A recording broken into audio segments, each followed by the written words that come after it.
Good morning student. साहित्य अध्ययन केंद्र में आपका स्वागत है। वीडियो के इस अंक में मैं कक्षा 12वीं के दूसरे चैप्टर बाजार दर्शन नामक पाठ का पाठ्य पुस्तक से संबंधित जो प्रश्न होते हैं उनको और साथ ही जो इस चैप्टर के आधार पर अन्य महत्वपूर्ण प्रश्न बनते हैं उनसे आपको अवगत कराऊंगा। तो आइए सबसे पहले देखें कि आपके पाठ्य पुस्तक में कौन से प्रश्न रखे गए हैं और उनका सम्यक उत्तर क्या होगा। जैसे सबसे पहला प्रश्न है, बाजार का जादू चढ़ने और उतरने पर मनुष्य पर क्या क्या असर पड़ता है।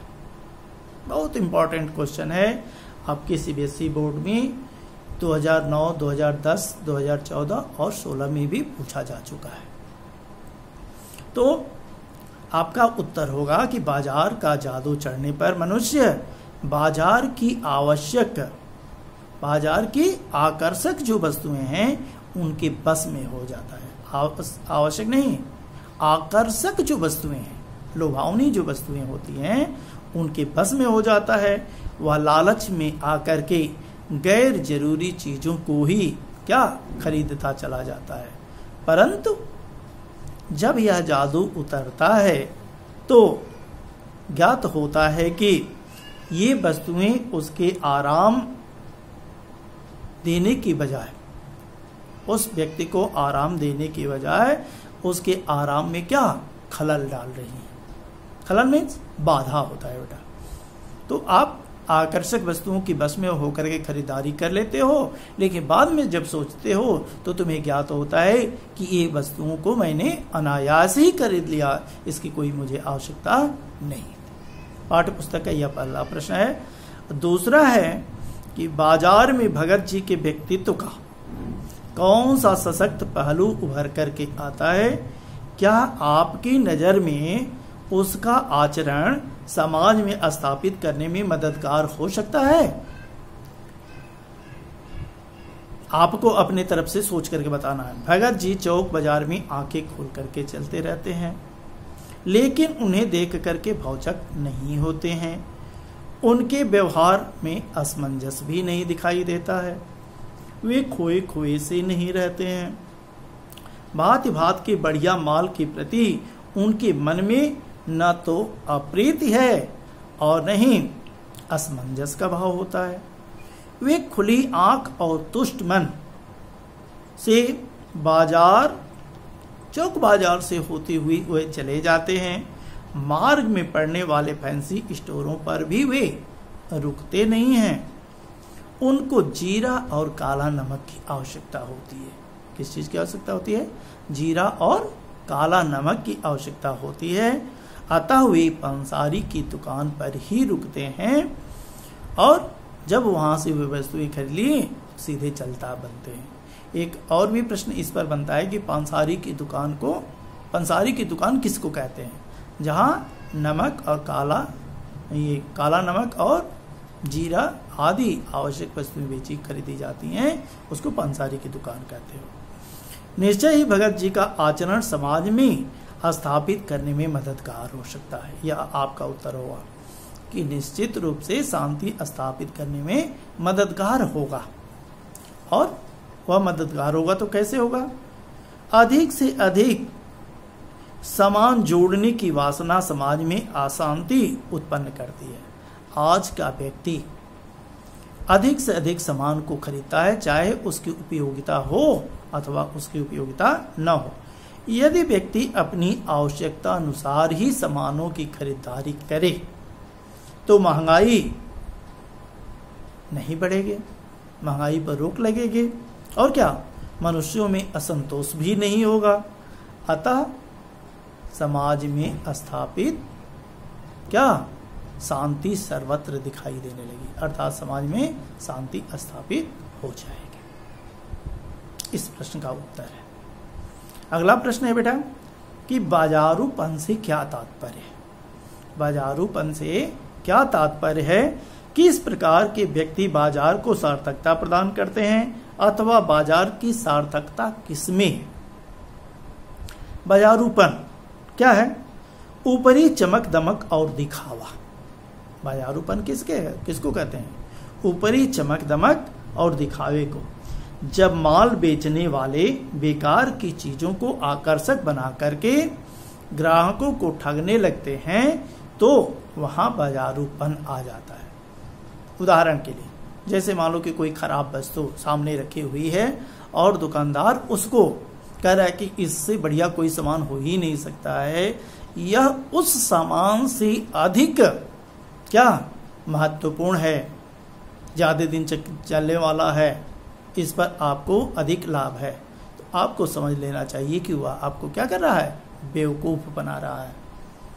और अक्सर देखा जाता है कि जो फालतू की चीजें हैं उन पर, जिस पर दुकानदार को इनकम अधिक होता है, उस सामान को खरीदने के लिए आपको ज्यादा वो प्रेरित करता है। जिस पर कम फायदा होता है, भले ही वह अच्छी सामान है वो, तो उस पर खरीदने के लिए वो बल कम देता है। इन्होंने कहा कि इसी प्रकार जब ग्राहक जरूरत की चीजों को खरीदने की बजाय अपना मनी पावर दिखाने के लिए सामानों की खरीदारी करता है तो वहां पर भी बाजारूपन आ जाता है। इस व्यवहार में छल कपट और शोषण का बोलबाला होता है। अर्थात जो मनुष्य बाजार से आवश्यक चीजों को खरीदते हैं वे बाजार को सार्थकता प्रदान करते हैं। कौन सार्थकता प्रदान करते हैं? जो आवश्यकता की चीजों को ही केवल खरीदते हैं वही व्यक्ति बाजार को सार्थक बनाते हैं, सार्थकता प्रदान करते हैं। इसी प्रकार दुकानदार ग्राहकों की आवश्यकता के अनुसार चीजें यदि बेचते हैं, उन्हें लुभाने की कोशिश नहीं करते हैं, तो क्या वे भी बाजार को सार्थकता प्रदान करते हैं। अगला प्रश्न कि बाजार किसी लिंग, जाति, धर्म या क्षेत्र नहीं देखता, वह देखता है सिर्फ उसकी क्रय शक्ति को। इस रूप में वह एक प्रकार से सामाजिक समरसता की भी स्थापना कर रहा है। क्या आप इससे सहमत हैं? कह रहा है कि बाजार सामाजिक समानता को बढ़ावा देता है। कैसे? बाजार में जाने वाला व्यक्ति जो सामानों की खरीद फरोख्त करता है, तो क्या वह जात देख करके खरीद और बिक्री की जाती है कि तुम अमुक जात के हो, तुमको हम ये सामान देंगे, तुम अमुक जात के हो, तुमको ये सामान नहीं देंगे, या तुम गरीब हो, तुमको यह सामान नहीं दिया जाएगा, तुम अमीर हो, तुमको यह सामान दे दिया जाएगा।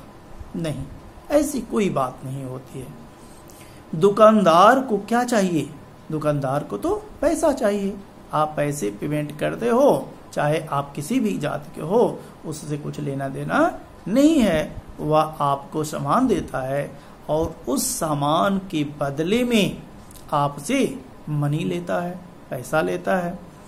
तो इसलिए इन्होंने कहा कि तब तो यह सामाजिक समानता स्थापित करता है। जो हमारे समाज में ऊंच नीच की एक खाई बन गई है, उस खाई को पाटने में बाजार भी क्या अहम रोल अदा करता है, महत्वपूर्ण भूमिका निभाता है। जैसे बड़ी लाजवाब बात है, जिस मंदिर को हमारे श्रमिक वर्ग के लोग, चाहे वो किसी भी वर्ग के हों, उस मंदिर को बनाते हैं, जब बन करके तैयार हो जाता है तो उसी मंदिर के बाहर लिख दिया जाता है कि अमुक जाति का प्रवेश निषेध। किस धर्म में लिखा हुआ है कि कहीं पर कोई इस अमुक जाति का व्यक्ति नहीं जा सकता है? मंदिर तो सबके लिए होना चाहिए, मस्जिद सबके लिए होना चाहिए, लेकिन इस तरीके का निषेध हमारा बिल्कुल गलत होता है। वैसे ही इन्होंने कहा कि हमारा बाजार क्या करता है? वह जाति और धर्म देख करके सामान को खरीदने बेचने का कार्य नहीं करता है। इसलिए यदि कोई सबसे अधिक सामाजिक समता में रोल अदा करता है तो वह क्या अदा करता है? हमारा बाजार करता है।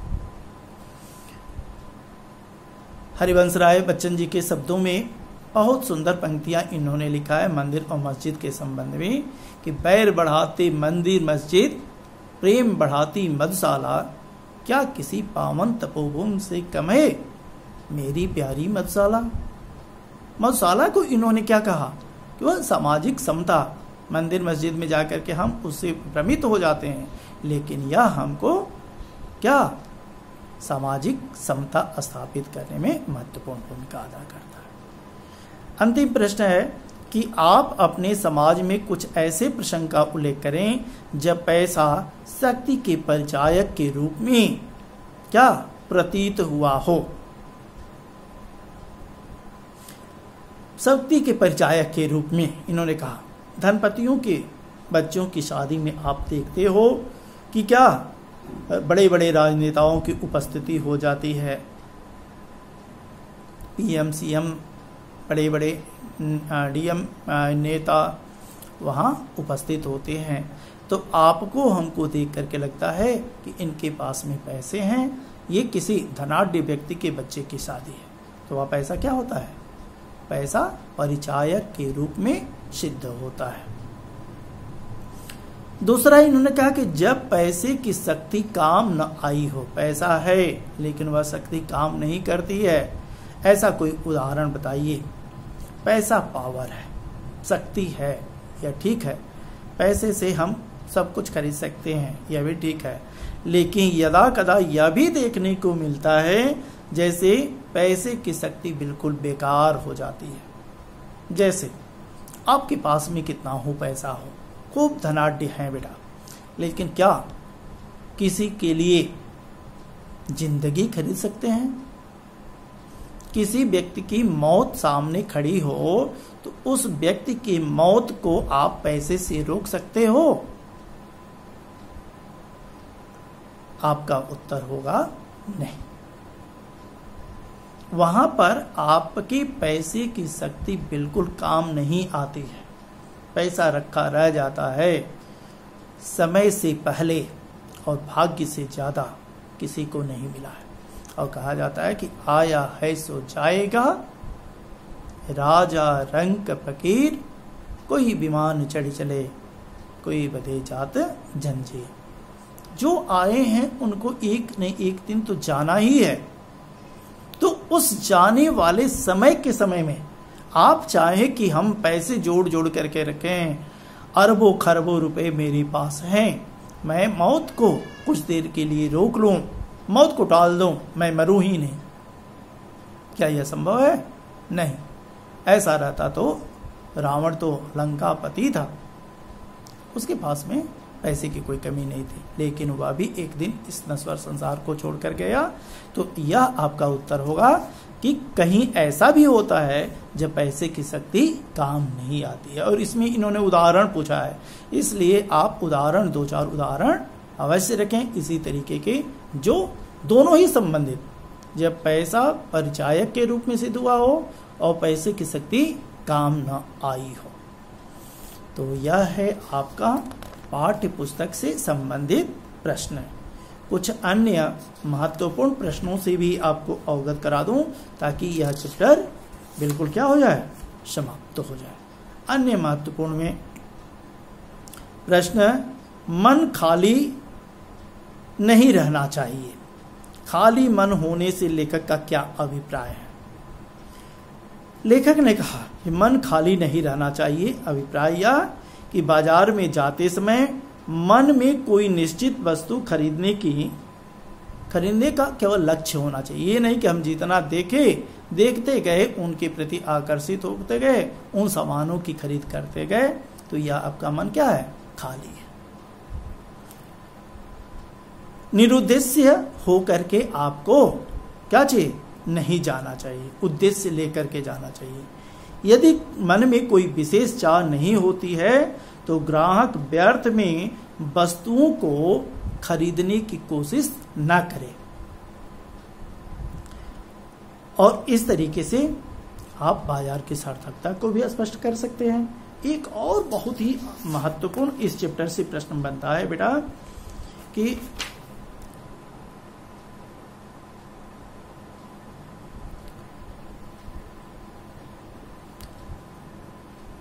पैसे की व्यंग शक्ति का क्या तात्पर्य है? सबसे महत्वपूर्ण इस चैप्टर का प्रश्न है। पैसे की व्यंग शक्ति का तात्पर्य है कि पैसे के आधार पर अपने अभावों के कारण स्वयं को हीन समझना, अधिक पैसे के कारण स्वयं को ऊंचा समझना। दोनों, पैसा नहीं है तो हीन समझने लगते हो, पैसा अधिक है तो ऊंचा समझने लगते हो। पैसा की हीनता या श्रेष्ठता, पैसा ही व्यक्ति को हीनता और श्रेष्ठता दोनों का एहसास कराता है। यदि यही क्या है? पैसे की व्यंग शक्ति है। और इस तरीके से, इसी तरीके के कोई छोटे छोटे महत्वपूर्ण प्रश्न बनते हैं। कोई अब ऐसा प्रश्न नहीं रह गया है जो आप पाठ्य पुस्तक के प्रश्नों में अथवा अन्य महत्वपूर्ण प्रश्नों में आप नहीं पढ़े हैं, उसका उत्तर नहीं जानते हैं। इसके बाद भी यदि आपको किसी प्रकार की कोई समस्या होती है, कहीं से नहीं समझ में आया हो या प्रश्नों का उत्तर नहीं समझ में आया हो, कोई और प्रश्न आपके मन में बैठ रहा हो, तो आप व्हाट्सएप के माध्यम से या कॉल करके भी मेरे पास आप उस प्रश्न के उत्तर को जान सकते हो। उसके लिए आप स्वतंत्र हो। बिल्कुल हिचक न कीजिएगा कि फोन करेंगे तो कहीं ऐसा ना हो कि सर गुस्सा आ जाए। नहीं, ऐसी कोई बात नहीं है। हाँ, आलतू फालतू बातों के लिए नहीं, लेकिन सिलेबस से संबंधित यदि कोई सस्पिशन है तो आप बेहिचक फोन करके, व्हाट्सएप करके आप अपने प्रश्न का उत्तर जान सकते हो। और अभी भी यदि कुछ बच्चे लाइक और सब्सक्राइब नहीं किए हैं तो कर लेंगे, ताकि जब भी वीडियो अपलोड किया जाए तो आपके यहाँ पहुंच जाए। आज के वीडियो के इस अंक में सिर्फ इतना ही। धन्यवाद।